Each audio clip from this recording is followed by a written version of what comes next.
Hey everyone, hope you're okay.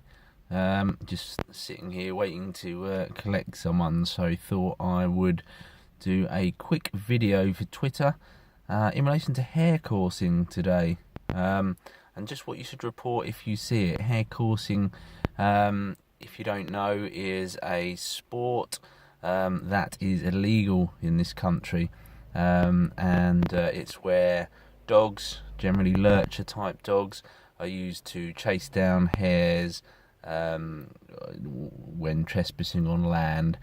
So we've obviously got the animal cruelty side of things for the hares when they're caught by the dogs.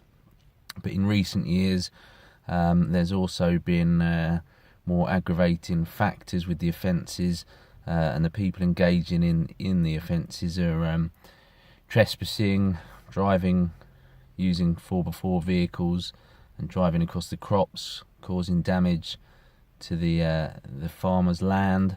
And there have been instances, albeit a relatively small number, where the offenders have assaulted farmers. Obviously, farmers are in rural, isolated locations, which does make them vulnerable as victims as well.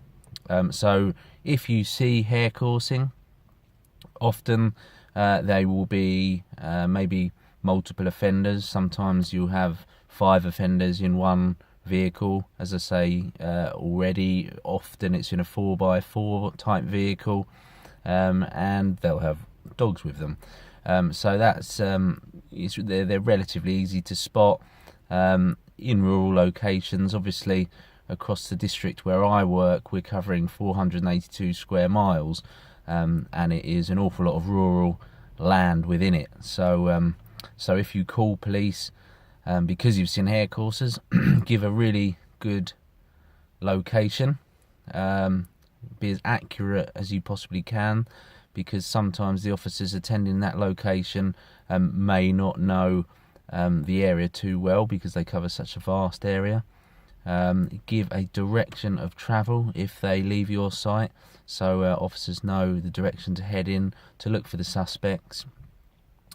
Now, obviously, don't put yourself in any danger, but try to get descriptions first of the vehicle, make, model, colour, and if you're close enough, the index of the vehicle, and also any description to the suspects involved. We do need certain evidence in relation to hair coursing offences. So if, for example, you see that 2 lurcher type dogs and they're turning together as if they're chasing the same thing, that could be good evidence for us. Or if you can see that the dogs are wearing a slip lead, which is a specific sort of lead that the offenders place on dogs so they can quickly let off the lead when they see the hares. So again, anything descriptive detail and the actions of what the offenders and the dogs are doing. So all of that is of great assistance. We can then deploy officers to the scene. We try and contain the area. We've got various tactical options, including the helicopter, drones, etc. So we will get to the area as quickly as we can, undertake an area search and try and catch the offenders. And we've obviously then got powers to arrest, seize the dogs, seize any vehicles that the offenders have been using. So there are a number of options at that point.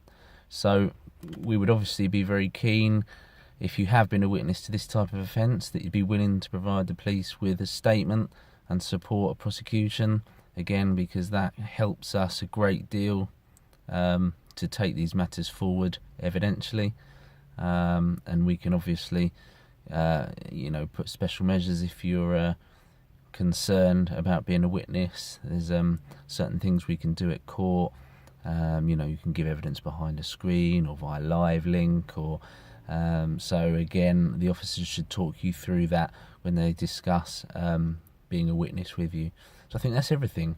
So I hope that's given you a bit of an insight into hair coursing, what to look for, how to report it, and and thank you very much for listening. Cheers.